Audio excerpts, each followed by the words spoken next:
तो दोस्तों कैसे हैं आप लोग। उम्मीद करता हूं कि बढ़िया ही होंगे आप लोग। अगर नहीं बढ़िया है तो इस वीडियो देखने के बाद आप लोग ज़रूर बढ़िया हो जाएंगे। बस देखते रहिए भोजपुरिस्ट यूट्यूब चैनल।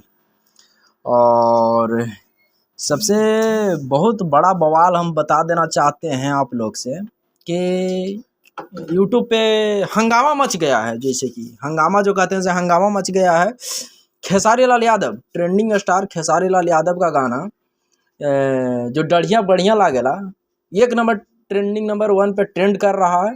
और दूसरा जो सरसों तेल जो है तेल सारेगामा हम भोजपुरी से, वो दूसरा नंबर पे ट्रेंड कर रहा है। आप लोग अगर नहीं देखे हैं तो जा कर के देखिए, और देख लिए हैं तो कोई बात नहीं है, और फिर से जा कर के देखिए। अगर देखें हैं तो फिर से जा कर के देखिए और ट्रेंडिंग नंबर 1 पे लाइए।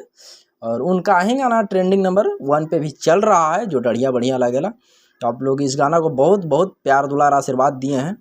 आप सबको हम आभार व्यक्त करते हैं और करते रहेंगे।